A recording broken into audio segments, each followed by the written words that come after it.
once you start to put it into routine and into practice, put on your list, hey, meet somebody new today, right? Because you don't know what that opportunity could lead to. Mm-hmm. So I think that if you put some things that you see as risky on your list of everyday things to do, then you start to sort of expand your vocabulary of what your potential is. Have you ever heard the phrase becoming the best version of yourself? Yeah, me too. But what does that even mean, and how do we become that person? I'm here to help you navigate through those questions and come up with actionable steps in order for you to live your best life. We've got to discover what we want. We've got to figure out a plan on how to get there, and then we have to go. We can't just sit and wait any longer. Life won't wait on us. So come join me on this constant journey to become the best version of yourself and to find your best you. I'll see you on the other side. Hey, what's up, everybody? Welcome back to Nick Carrier's Best You podcast. I'm absolutely fired up today to have Kori Ade with me, and she's an amazing figure skating coach, amazing mom, and she's here in Nashville getting ready to maybe make a move from Colorado, and I just had to convince her why Nashville's such a great place to live in. But super excited to have you here.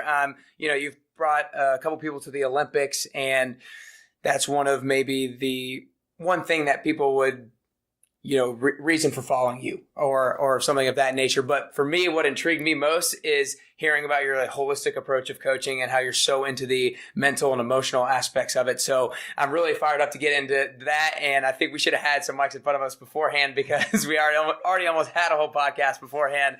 So super excited to get into that kind of stuff. But before, I kind of want to get into just a little bit of your story about how you started skating. And you used to be a doctor, and you kind of had this realization moment that, this wasn't necessarily what you wanted to do. You weren't going to be able to change as many lives as you wanted to. So I kind of want you to start with that moment and kind of how you went into deciding to coach skating from there. Yeah, sounds good. So I'll just correct you really quick. I was never actually a doctor, but I was on my way. Right. Definitely interested in science, and I studied forensic skeletal biology in college. So I thought for sure I was going to just go that scientific route. I was really interested in science and laboratory work and also patient care. So I've always had sort of an interest in helping people. And forensics was fascinating because it was problem solving. And so I thought I'll just use my scientific brain to sort of solve problems. But what I realized is you can't really be proactive in that field at all. You're constantly being reactive. You're constantly responding to something that's already happened. So it became old really fast. Sort of like your story of just realizing early on, my epiphany came in the middle of an autopsy, which that's like a whole nother podcast we could talk about. But yeah, it was in the middle of an autopsy, and I realized, this is not for me. People in this field are just sort of jaded, and I want to affect some change. So I came back to Chicago and started coaching a little bit, thinking that was going to be a way to make a little bit of money, take some of my pre-med prerequisites that I hadn't taken during my undergrad. And I didn't think for a second that figure skating was going to be my career path. But it's like a vortex. It just sucked me in, and I haven't gotten out since. And I'm really thankful because I've had the opportunity to meet some amazing people and really grow personally through my coaching. So what happened, I think, was I just met a group of children between the ages of 7 and 9 whose families trusted me, believed in me, knew that I was putting their kids' interests ahead of my own ego, which is one of my coaching philosophies for sure. And I don't know, I felt like the Pied Piper. Yeah. For about 10 years, I just had these kids just believing everything that I was all about, and the families buying into it. And I think it made me such a good version of myself because I knew that not only was I in charge of my own growth as a 20-something-year-old out of college, but now I had young people's lives that I was at least partially, responsible for shaping. And I took that very, very seriously from the very beginning. I think I decided that if I was going to be a coach, that I wanted to be I wanted it to be a career for myself. I didn't want it to ever feel like a job. And what that meant to me was that I needed to get educated in coaching, which is not super common in skating. I think quite often people are coaching just from what they know. It's sort of pedagogy, and they do what they were taught. And I've really tried to change the culture of figure skating and say to people, let's admit what we don't know. Let's put our egos aside and let's learn ahead of our athletes. And I took that very seriously because I was not a high level competitor. So I felt like I was already at a deficiency when I started coaching. And I think there's a little bit of that feeling of like, I'm a fraud. I think a lot of people feel that in their professional lives. Like, what business do I have doing this job? But the way to fill in the gaps in that situation is just to go out and be proactive about your education. Surround yourself with people who have more experience than you, are smarter than you in some ways, are more talented than you in some ways. And so very early on, I sort of equated myself to, probably with that medical reference, equated myself to like a general practitioner. I want to be seen as your head coach. I want to be seen as the person who's overseeing your wellness, right? If you're my athlete, I want to be in charge of making sure that you're moving forward in life and you're healthy. But if you come to me with a skin problem, I know a dermatologist. If you come to me, with a heart problem, I know a cardiologist. So I'm pulling in people who have specialties that I knew at that point could enhance what I was able to do.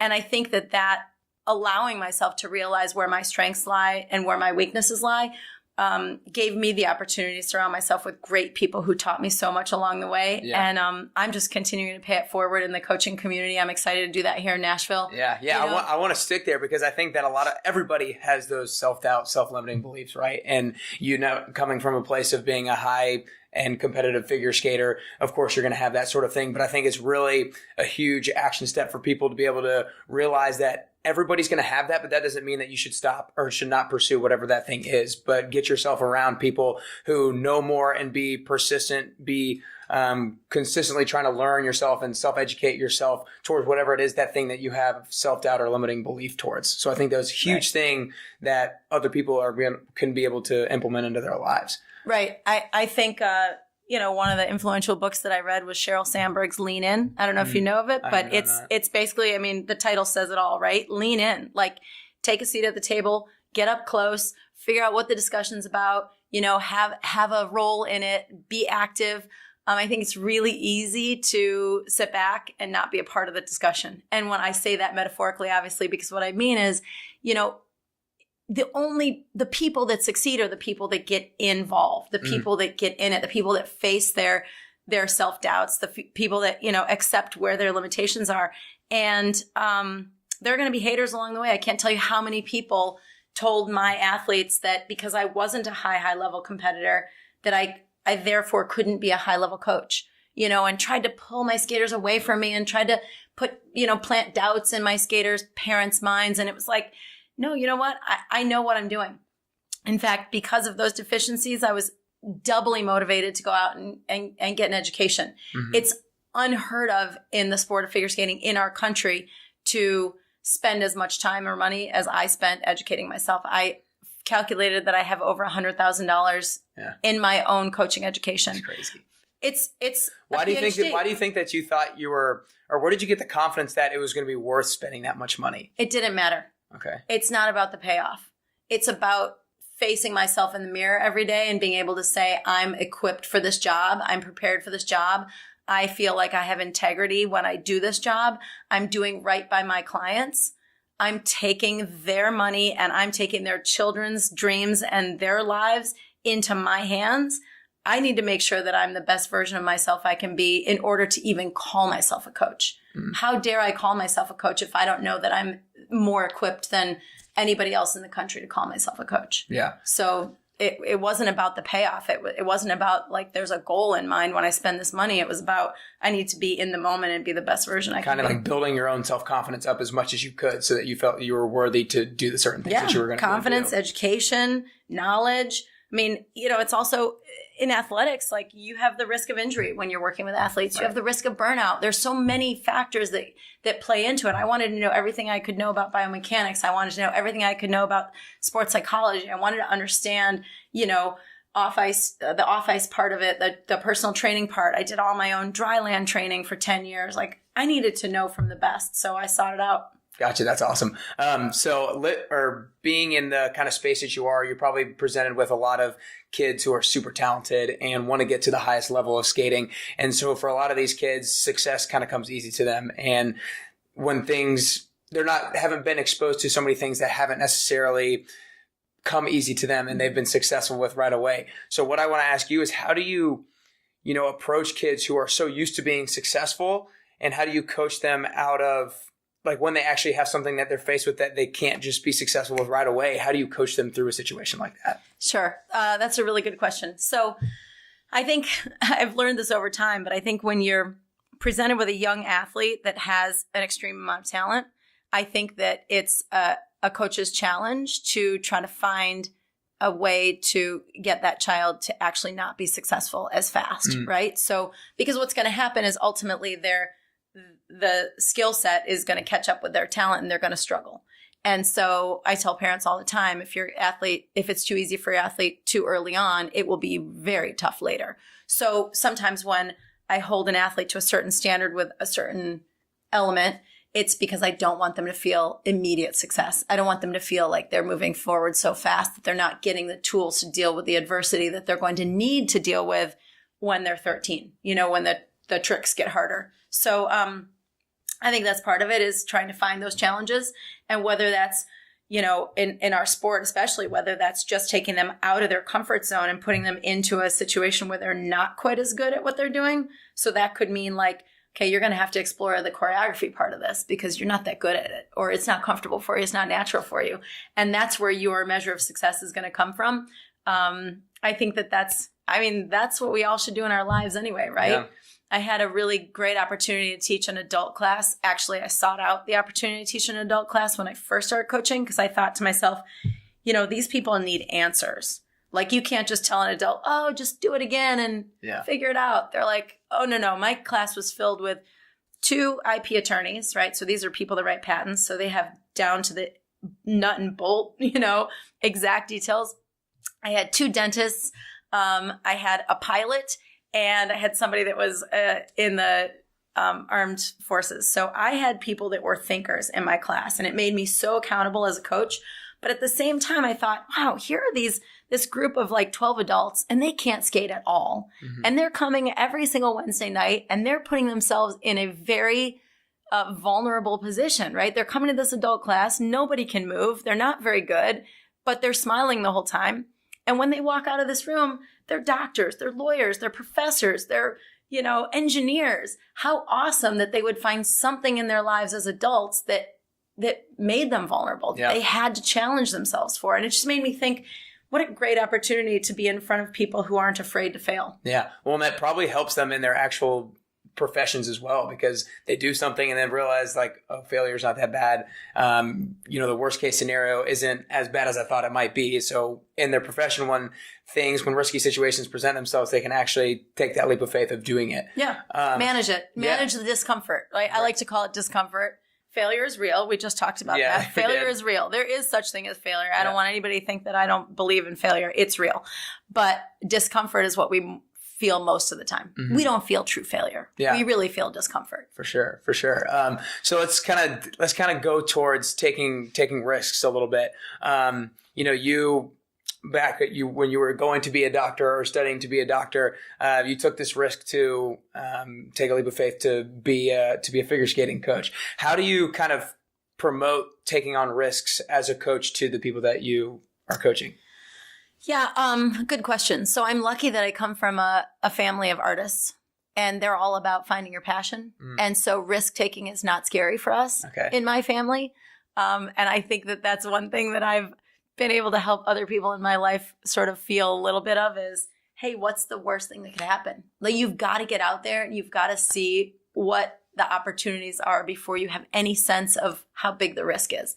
And obviously we know that old cliche, like the bigger the risk, the bigger the reward, but it's so true. Mm-hmm. If you stay in your comfort zone, if you keep doing what you're doing in the same method in which you're doing it, you can't really feel what your potential is. Yeah, I want to go back to something you just said. I think like go into it before you know how big of the risk is. Because I think a lot of people, when they think of an idea or they think of something that they want to do or a goal they want to go after, immediately they have all this energy, like, yes, I'm going to go do it. And then they kind of take some time to sit down, break it down, and figure out all these reasons why they shouldn't do it, and then prevent themselves from doing it. So I think that's huge, and probably something that a lot of people don't maybe take that leap of faith originally. Yeah, it's super easy to talk yourself out of anything you want to talk yourself out of.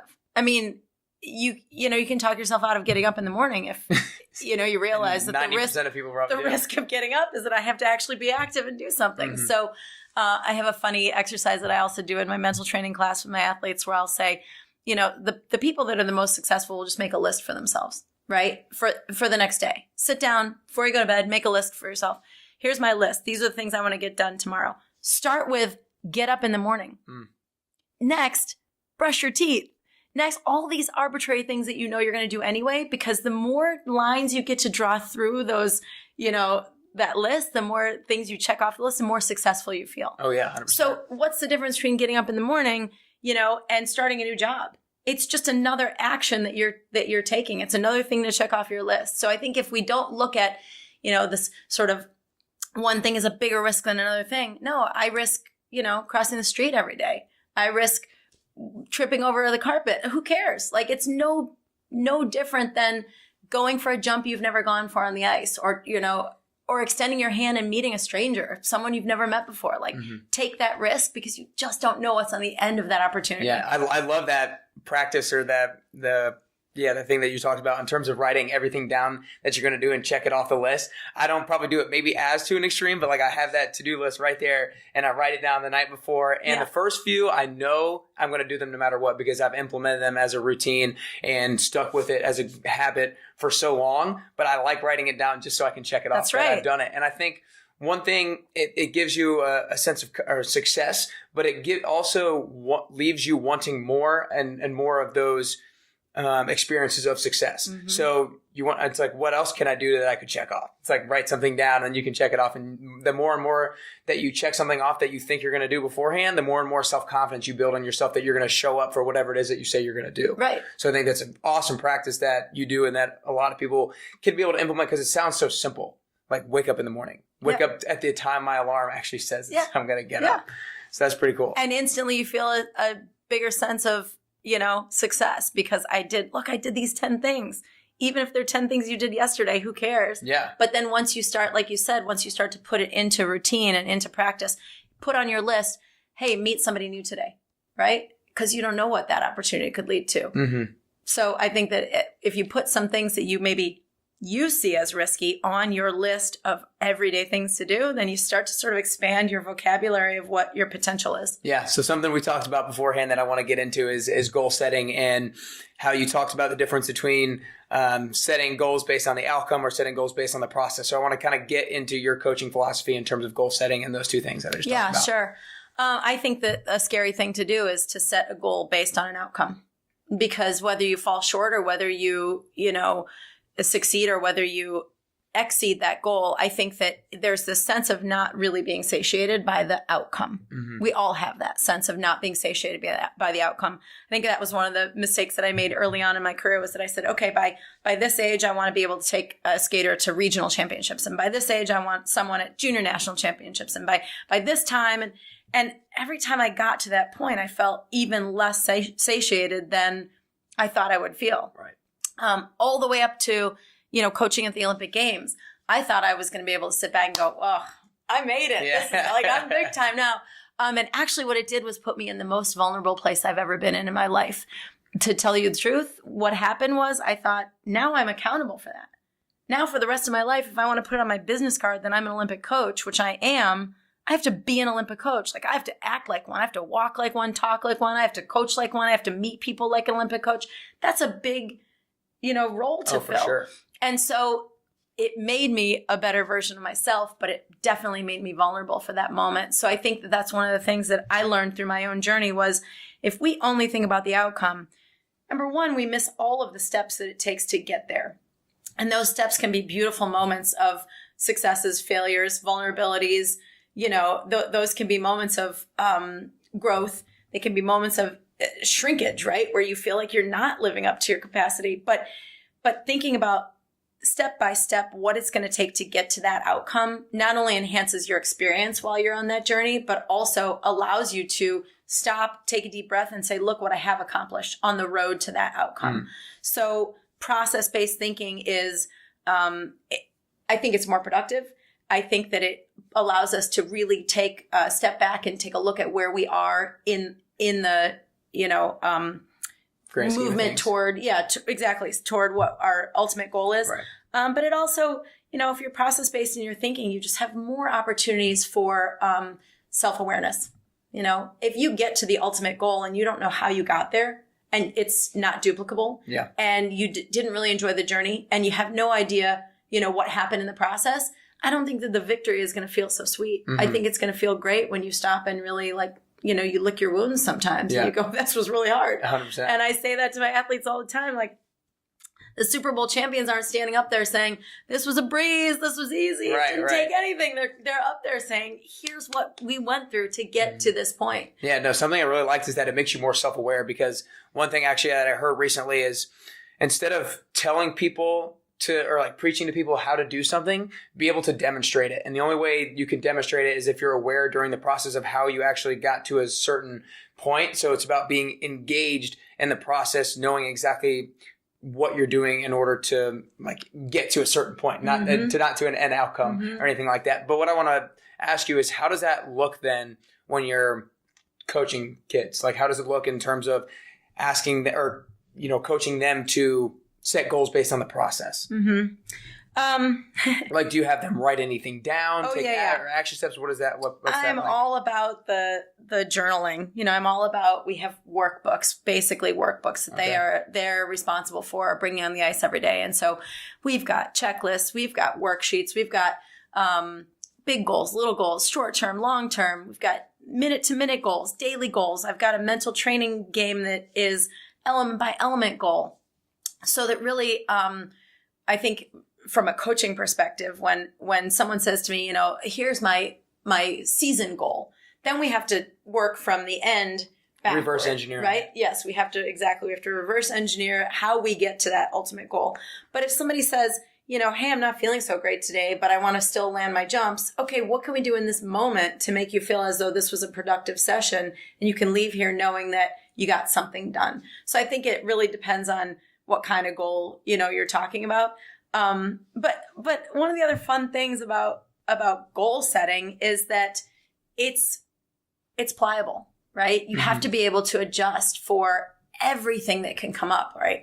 Somebody gets sick for 2 weeks and they thought they were going to land a new jump in a month. You got to be able to adjust for that. And I think those life lessons are so key. Going through any sport, you learn these things, and you learn that if you're not able to sort of go with the flow and be able to adjust, you're going to be a really uncomfortable, unhappy person. Yeah. So I have this concept that if everybody approached their lives the way an athlete approaches their field of play, if you just go in with that champion mindset, if you go into your cubicle at work every day and you go, okay, here's what I need to knock out today, the way an athlete goes to a practice. I know I'm doing 20 of these and 30 of those and 50 of these and 6 run-throughs. If you go to work that way every day and you approach it like you have that champion mindset, you're going to be efficient. You're going to be happier. You're going to be more productive. You're going to feel like you got a lot more done, and you'll probably leave work 3 hours earlier. Yeah. And I think the life lesson in terms of, setting a goal, but letting it be pliable, being flexible. I kind of picked out a moment, I guess, in your career when you were going to make the move from Chicago to Colorado. And then the day before the moving truck came or whatever, you didn't end up getting the job that you originally thought you were going to. So I guess let's talk a little bit more about kind of what that mental process was like of, having this goal, having this plan and having it laid out there and then realizing oh crap, I need to make some sort of shift. It doesn't matter. I mean, for me, I just happen to have this crazy personality where it doesn't matter. I just look at it as, okay, this wasn't meant to be. This wasn't supposed to happen. Now let me hurry up and start to Google what other ice rinks are available in the area. But how do you think you got that way? I think it's a combination of nature and nurture. I think, like I said, I was raised by these amazing artists that are just sort of what's going to happen is going to happen. I mean, they were in art school in the 60s, so you can imagine. But at the same time, they've just allowed me to grow up with the freedom of trying to find my passion. And so through finding your passion, there are going to be a lot of disappointments. There are going to be a lot of scary moments, a lot of moments where you feel unstable, like the security's not there. Yeah, I was 8.5 months pregnant when that moving truck was coming and I had no place to work. Yeah. And I had 8 students moving with me. I don't know if you got that part of it. I don't know if I knew 8. I knew there were some. Yeah, students moving with me to Colorado. So all of a sudden it was like, not only do we not have an ice rink, but we don't even know where we're going to end up, living. So, but I think that's one of the things that I have to remind myself is that's one of my gifts, is being able to just sit back, take a deep breath and go, it's all going to be fine. Yeah. Do you think you were always like that way, or maybe just like your education and you've kind of prepped yourself mentally to be that way leading up to that point? I think I've diversified my skill set. I think I've explored my talents. I think I've put together in my own head a portfolio that allows me to say, I'm going to figure this out, right? I'm going to use creativity. I'm going to use resourcefulness. I'm going to use, any contacts I have. I'm going to use my vibrant personality, like whatever I can. And I think that that's what we all have to do, is just like, what are your gifts? What are the things that you can bring to a situation? Mm-hmm. And really, that's what I did. I called an ice rink. Guy answered the phone. I heard him shuffling through some papers and I said, hey, can I use some of your ice? And he's like, oh, we shut the doors between 8 a.m. and 4 p.m. But what do you mean you shut the doors? And he's like, we turn off the lights. We don't have any skaters. And I was like, okay, well, you're not going to shut the lights off or shut the doors because we're coming. Yeah. And he's like, what are you talking about? I have no idea what you're talking about. And sure enough, that first year, I just sort of like bullied my way in, I just feel like wherever there's an opening, I'm just going to wedge myself in, open the door. And if I have to kick it in, I have to kick it in. But you have to go out and create opportunities for yourself. They are not going to be created for you. And if they are, that's a lucky break. Mm-hmm. I am curious because I think obviously a lot of all of us as individuals is nature in terms of nature versus nurture. Yeah. But I'm interested, who do you think has been your biggest mentor throughout your life, or biggest person who's taught you the most, whether it's coaching or whether it's just life in general? Oh, my parents, 100%. 100% my parents. Mm-hmm. And then, what do you think the biggest lesson that your mom's taught you is? My mom has taught me just to kind of be easygoing. My mom has taught me to just go with the flow. My mom has been able to face a lot of kind of adversity and just like deal with it. She told me a story. I got to tell you the story because I didn't even know this. She told me a story because I was like, Mom, I'm doing a lot of homemade gifts for Christmas this year. Like, I'm in the process of a move and the budget's a little tighter than normal. And she's like, that's okay. She's like, do you remember the time that we were really living like scarcely? My parents are artists, as I said. She said, we found a bunch of rotten apples. We found a bunch of rotten apples at a grocery store. Like they were selling them for $2 a bag. And she's like, we bought them and we took them home and we made applesauce for everybody for Christmas that year. Oh my gosh. And I was like, that's why I'm the way I am. Yeah. I didn't remember that story, but it comes full circle for me that I realized like my mom wasn't not going to give Christmas presents. She wasn't going to not show up with things. She wasn't going to cry about it. She's like, we're going to buy these rotting apples and we're going to make applesauce. And she's like, we turned it into this awesome opportunity to like have a family event, make some applesauce, and then deliver these beautiful jars of applesauce. I'm like, that's my life, Yeah. I can find the rotten apples. I can turn them into something really delicious. There you go. So it's I like that story. Yeah. No, that's a cool story. What about your dad? So my dad is like a philosopher, Okay. He's just kind of this guy that. So that's where a lot of this comes from. Yeah, he's like a deep thinker, and he's a person that is a little bit. And my dad's really cool. Yeah. He's a really cool guy. He's very particular. He's very structured, but he's a hippie. He's an artist, and he's a free-spirited person that doesn't ever play by the rules. So rules in our house were very strict, but rules in life don't exist. Like. Whenever someone tells you can't, you have to see where you can. Wherever someone tells you to turn left, you got to decide if you can turn right. Mm-hmm. That's just his philosophy, is like, don't take things at face value and accept that that's just the way they are.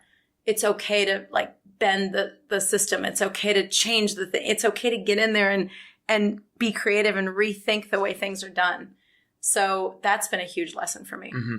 So one thing a little bit we touched on before the interview is kind of being in the proper environment for your own success. So I want you to kind of talk about how help others be in the proper environment and for their own success. And I don't even know if that's the right way to phrase it on my end, but I'm gonna start there and let you kind of run with it. No, I think it is. I think that's, as a coach, I look at every athlete individually. And as I said, I sort of have to think of myself as a chameleon, right? Does this athlete need me to turn green right now? Do they need me to turn brown right now? Do they need me to crawl slowly? Do they need me to run? Like, what needs to happen so that in this moment that we're sharing our 20 minutes of time together, we can maximize our time. We can, like we said, sort of bring you to your potential in this 20-minute lesson.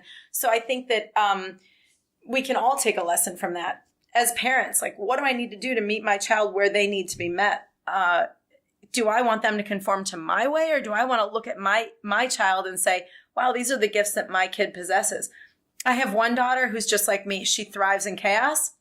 I have another daughter that needs to see it laid out in front of her, needs to know everything that's going to happen before she feels secure about it. So I find myself, even as a mom, looking at both of my kids differently and saying, okay, I know that for one, I need to lay it all out. She needs to understand what's coming and she can feel super empowered and super secure. And I know with the other one, if I try to give her too many details, she gets bored, she loses interest, and then the whole thing doesn't happen. So even that sort of lesson that I learned as a coach first, and now I can apply to parenthood, it can be valuable for every situation in life, right? Yeah, I don't think I've ever heard it necessarily described in that sense of, because it's almost like not like adjusting who you are, but showing up a little bit differently depending on how that kid or how that student needs you at that point in time. Do you feel like that's one of your biggest strengths as a coach? Huge strength. That's what I do. I think I've learned to be a great technician. I think I've learned to do everything that it takes to get somebody to their potential. But I think the gift in what I do is allow myself to see where they are and where I need to meet them so that we can get to that place. And what are some things that allow you to be able to do that? Putting my ego aside. I think that's huge. I think that a lot of people limit themselves because of their ego, right? They limit themselves in relationships with other people. They limit themselves in what they allow themselves to learn from other people, how they allow themselves to grow in an environment, because their ego is so in the way of them being able to just sit back and say, I got to put all my insecurities aside so that I can absorb everything possible out of this situation, right? And whether it's your ego preventing you from feeling empowered, right? Like your ego is making you feel vulnerable. Or, I'm even thinking of somebody who goes into a gym to work out for the first time, and their ego is in the way of them actually getting the work done. So instead of worrying about like, how do I get in here and just grind it out? They're thinking, what is everybody thinking of me? And how do I look? And oh my gosh, put that aside. Yeah. You'll get so much more done in your life. Yeah. So when you say ego, I want you to just touch on a little bit more about exactly what you mean when you say ego and being able to like get that out of the way. Because I think when you say you got to be able to put your ego aside, like, and then someone's like, what does that actually mean? Well, I think it's everything, right? It's this matrix of like your pride, feeling your dignity, feeling like you have to assert yourself and, be relevant. I think a lot of times we feel like we have to be relevant in a situation where you don't. Maybe sitting back and listening is where you're actually going to empower yourself and be the most powerful version of yourself in a situation, as opposed to, I need to be heard, I need to make an impact, I need to make a change. So on one hand, I'm saying, I'm going to bust the door down. But on the other hand, I'm saying to you, but I'm not going to do it, just out of my own ego. Like, I'm not going to bust that door down because I know I can. I'm going to bust that door down because I've sat back, I've assessed it, that door needs to be open. There's something behind that door that's going to, benefit these 100 people that are standing behind me in this situation. So I think, I think ego is just sort of a combination of what makes us who we are. But a lot of times it's pride, it's dignity, it's just our feeling of needing to be powerful, relevant. Yeah. Yeah. So. Gotcha. So I'm interested. What do you think is the number one thing that you've learned from maybe a particular student or someone that you've coached in general, or maybe a particular person, or just the people, people that you coach in general? I think the thing that I've learned the most is that we, as human beings, have fear. And I think that we are so limited by our fear sometimes. And I think that fear demonstrates itself in lots of different ways. Sometimes fear looks like vulnerability. Sometimes fear looks like insecurity. Sometimes fear looks like anger. Sometimes fear looks like, anxiety. And I think that one of the things that I've learned, the biggest lesson I've learned is that it's okay for me to assist an athlete in facing their fears. Once you face your fear head on, once you look at your fear in the mirror and you say, okay, I know you're there. I know what you look like. You can also say, what's the worst case scenario? If my biggest fear comes true, what's going to happen now? Is my family going to stop loving me? Is my coach going to abandon me? Is my support system going to go away? Am I going to lose my job? Is my relationship going to end? Whatever it is, like, face what that fear is, accept what the outcome might be, and then decide whether your goal is bigger than your fear. And I think that that's one of the things I've learned the most about coaching, or through coaching, I should say, is that fear is a part of every equation. And we just have to figure out where it is, how much of a part it plays, and how we can put it in its place. Yeah. Well, I think that last step is probably the step that most people don't really take, is kind of putting them next to each other, the goal next to the fear. Like, is the goal actually bigger? Because I think if a lot of people even just like wrote it down on paper or spoke it out loud, they could hear themselves or see that the goal is so much bigger than the fear, right, or the worst case scenario, that they would actually move forward and do it. So I think that that's probably one of the biggest things that maybe you allow people to be able to see when you coach them. Being able to see like the difference, that the goal is just so much bigger. Yeah, so do you think that's how you maybe coach people on how to just go for it? Definitely. In spite of the fear? That's definitely the way that we get it done, because you have to be able to say, if you're being paralyzed by your fear, right? You can't get to the goal. No matter what you do, you can't get to the goal because you are in a state of paralysis by analysis, as they say. Yeah. You're just so worried about what could happen, what might happen. I might fall. I might not place where I want to place. Well, who cares? If you don't go for it full out with a fear put aside, you won't know, because you're being driven by your fear. And we all know that when you're being driven by your fear, you're not in the best place that you could be mentally and emotionally. No doubt. Is there how do you pull out fears from the students or the people that you coach? Because I feel like a lot of times people are probably very hesitant in speaking that out loud or writing it down. Yeah, very hesitant. But I think that it's a combination of building trust, right? So first, if you're going to let your innermost fears out, you need to be able to trust not just yourself to deal with it once you've said it or accepted it or allowed it to come out, but also the person you're talking to, right? So my job as a coach is to instill that trust in my athletes and be able to say, I need to, first of all, I can take the burden off of you. You can tell me your fear. I can actually hold on to it for you, right? So that you're free to go do your job. Unload your fear on me. Make me be the scapegoat. If it's easier for me to say to an athlete, hey, if you fail, blame it on me. I've said that to athletes before. Blame it on me. In your mind, if that's what you have to do, just do it. Mm-hmm. My coach was not a great coach. We weren't prepared. She didn't prepare me. Sometimes that lifts the burden. And that's a great example of me as a coach putting my ego aside. Right? I'm allowing you as my athlete to give me the fear. Unload it. I'll hold on to it. It's really heavy. It weighs a lot. It's really hard to carry. You can't go out there and be the best version of yourself in your athletic field of play if you're holding on to your fear. So give it to somebody. Give it to something. Gotcha. Some people write it down. They burn it. They shred it. There's all kinds of different little ritualistic things you can go through. But I think it's been powerful for me to say, I'll take it. Mm-hmm. Right? No, that's cool. And I think a lot of people would, I bet all the people that you coach kind of feel a burden off their shoulders when they get that. So I think that's really cool. So we talked about some of your strengths as a coach. Is there any particular weaknesses that you've kind of pointed out that you're currently working on that you see as the biggest weakness in your coaching? Yes. The biggest weakness in my coaching. You got more happy that I brought up weaknesses than the strengths. Because remember, I'm all about growth. Oh, no, 100%. I'm all about growth. I know where I need to get better. I love it. I was glad I was able to visually see that. Me do the fist pump. Right. Weakness. I think the biggest thing that I talk about with my athletes, I'm really open with my athletes' families, is I've struggled with ADD my whole life. Okay. This is something that I've dealt with. And I kind of want to be that like poster child for you can be successful with something like this that's just there constantly. You probably got a sense of that when we were talking, that I'm just a little bit all over the place. So it is. It's one of the things that it affects so many things. But for me, it's like, how can I be a better communicator? How can I be a little bit more fluid in my conversation? How can I have more continuity in my thought? How can I, communicate with my athletes in a way that they need to be communicated with? So how do you work on actually being more focused? I mean, it's being cognizant of it every moment. It's being present. It's being accountable.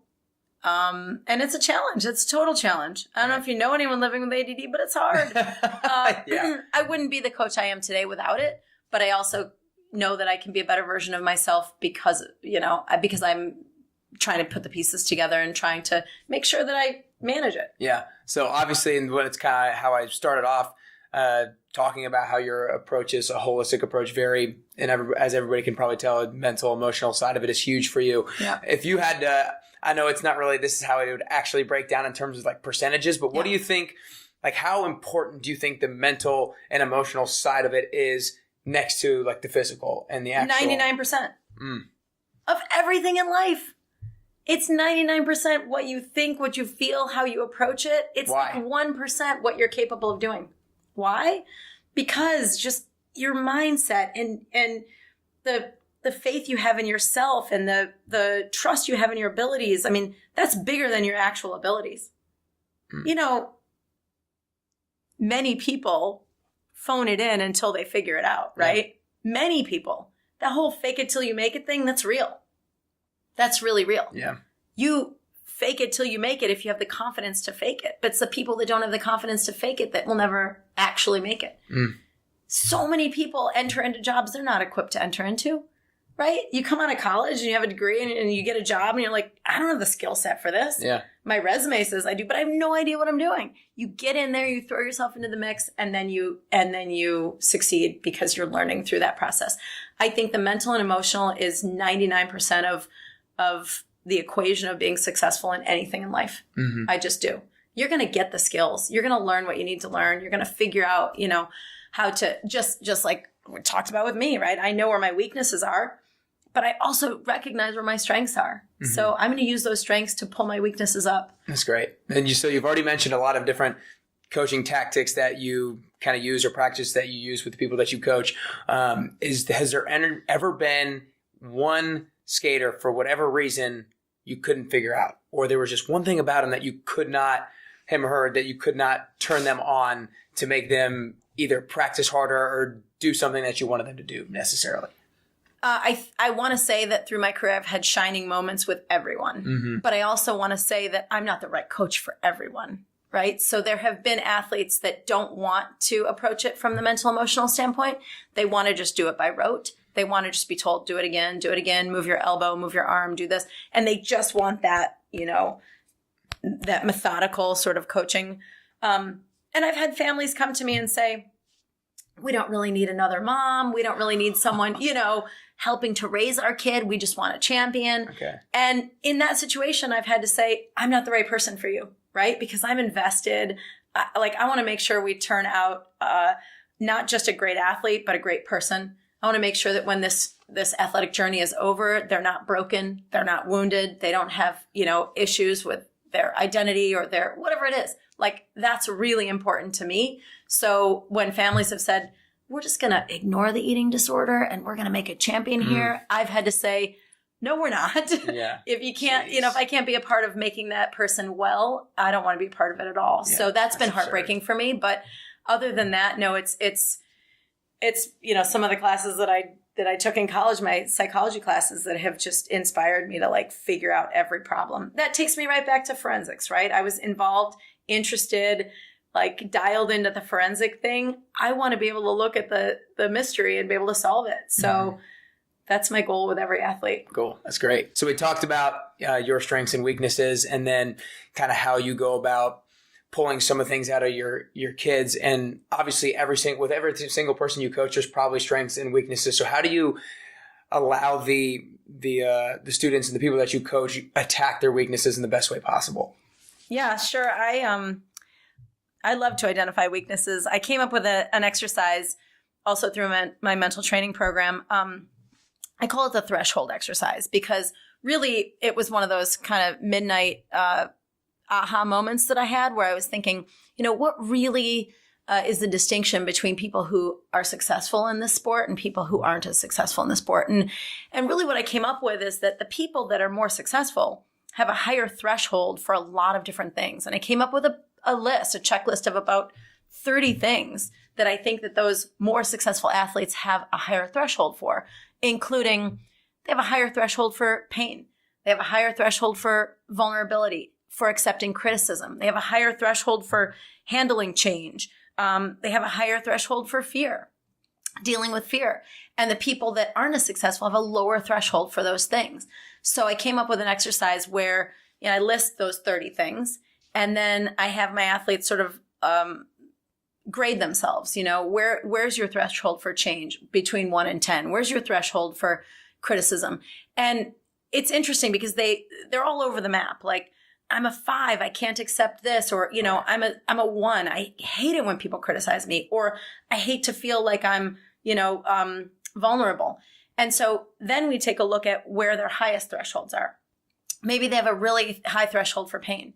And so then we'll talk about what the mechanism is that they use for dealing with pain. So some of the mechanisms would be, I ignore it.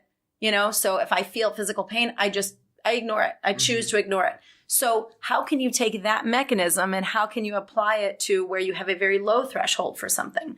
So can you learn to ignore feeling vulnerable? So it's been a really powerful exercise for a lot of athletes. I'd like to write a book about it because I think it's a really powerful concept. Definitely. That was, like I said, kind of one of my aha moments. But I think that's been one of the really greatest exercises for people really recognizing, like, oh, if my capacity for this particular thing were greater, look how much more productive I would be. Mm-hmm. Or look how I'd be able to put my fear aside, sort of like what we were talking about before. And so, it's just that understanding your threshold for different things that are holding you back. Yeah. Have you applied the threshold practice in your own life or anything in particular that you Very can think much of? So. Yeah, very much so. I've done my checklist several times. It's, you have to, like I said, you have to be able to be constantly working on it. It's not something that's going to change overnight. You can't say, oh, well, tomorrow I'm not going to feel, pain.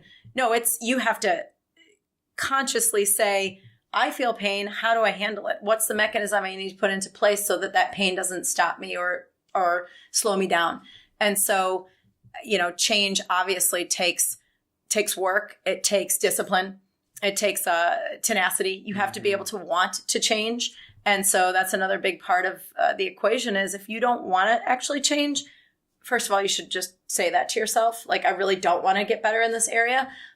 Because facing where you actually want to make a change is a big part of whether you're going to make that change or not. Yeah, no, I'm sure. So we've talked about kind of weaknesses and things, challenges and stuff like that. So when people face obstacles or, walls to run through, if you will, during their practices, how do you kind of coach them through those kinds of things? Yeah, I'm always saying that any sense of failure, any sense of obstacle is just a learning opportunity. And when I was looking at the word obstacle, you sent me an email that said, let's talk about obstacles. It's the first time I thought to myself, well, an obstacle, the only place I've ever heard the word obstacle is obstacle course, right? We're going to do this obstacle course. That sounds really fun. It sounds really cool. It sounds like an adult jungle gym. But the concept of an obstacle course, whether it's dog in training or human doing something for fun or challenge, the concept of the obstacle course is that you are going to become more agile. You're going to exercise your mind and your body through that obstacle course. You're going to problem solve.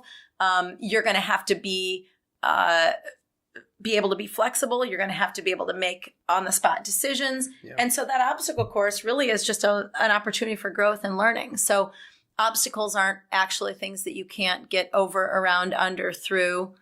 They're things that are placed in front of you to prove to you that you have more learning to do. Yeah, no, I think that's great because I think I have the same thought process as you in terms of the only time I've ever heard obstacle is obstacle course or like in motivational talks and stuff like that. So it's a really interesting way to look at it. I'm glad I was able to provide that. Yeah, thank you. that spark for you. So I'll take credit for some of that. I like that. Well, I always ask the same last couple questions to end things off. So I always throw out the age number for the first one. Yeah. How old are you right now? 45. 45? Okay, Gotcha. So in 10 years down the road, you're going to be 55. Oh, and obviously you have, right? Dang. A lot of people do that. It's okay. But so obviously you have goals, processes that you're trying to put into place, things that you want to do, things that you want to create, things that you want to accomplish. Put yourself into 55-year-old Kori's shoes. What have you done? What have you accomplished? And what are you currently doing? Yeah, I think the most important thing that I can do is raise two independent daughters that are going to be productive members of society, that are going to contribute, that are going to be awesome young women. So that's my number one goal, is to just kick some butt as a mom. And then the next thing is, we're here in Nashville implementing a program that took about 18 months to write. And it's an awesome new concept in figure skating. And we hope that it's going to take off for many youth sports because it provides a certain transparency between coach, athlete, and parent. And I think that's lacking in youth sports right now. So the most exciting thing right now on my plate is that we are creating a platform so that athletes, coaches, and parents can communicate in a way that has integrity, so that coaches can't mislead families and, tell athletes that they have more potential than they have, so that they really are always in an honest conversation with themselves about their potential as athletes, high end and low end. Because I think that it's our job as mentors to help athletes figure out what their perfect path is, to be able to figure out where their strengths lie and what they should be focused on. I think it's really sad when athletes are led down a path that sort of has a dead end or isn't going to amount to what they thought it was going to amount to, where they could have shifted their focus and been much more successful. So I'm excited about this platform. It's called SHARP. It's specialized high aptitude resource program. And so in that way, I think this program is going to be huge. I'm excited about that, the growth of that, and changing the culture of youth sports in that way. So yeah, I think that's where I'd like to be in 10 years. I'd like to impact a lot more people than the fishbowl of the ice rink. So yeah. Well, very cool. That's awesome. Well, before I ask the last question, I want to acknowledge you for basically a lot of different things, with the self-confidence that you have, whether it's from nature or nurture, who knows, probably, like you said, a combination of both, but being able to seek after your weaknesses and seek after the things that challenge you, the different obstacles, and overcome them, and to be able to take this holistic approach to a sport, because I think a lot of coaches simply want, what maybe some parents want, I just want a champion, ignore the eating disorder, but you have the integrity to be no, wait, I don't want to be a part of something that's avoiding who the actual person is at a human being, because at the end of the day, skating will end for everybody at some point in time, and the human that they are is that much more important. So I want to acknowledge you for taking it that next step outside of the ice and outside of the rink, so which is really cool.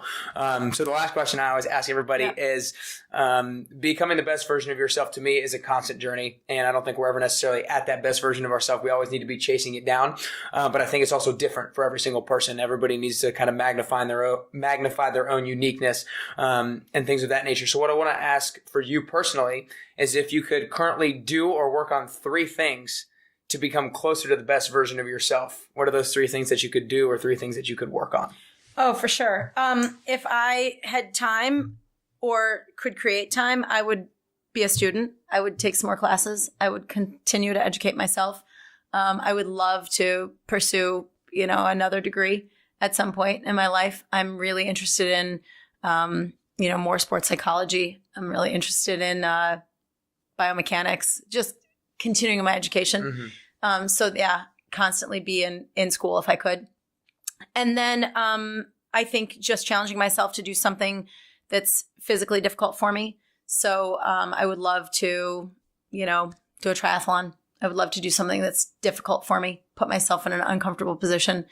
And then I think that I would spend a little bit more time on me. So if I could create 24 more hours in each day, I'd go to school, I'd run, bike, and swim, and then I would meditate or something. Yeah. I'd meditate and get a massage. Take care of me. Well, I think that's a big thing that a lot of people don't really realize, and they neglect themselves and sometimes give too much to others. So it's good that you at least pointing that out in yourself. Well, those are some three great things. That's all we got. I appreciate you coming in. Thank you so much. Yeah, really nice to meet you. Thanks for having me on the show.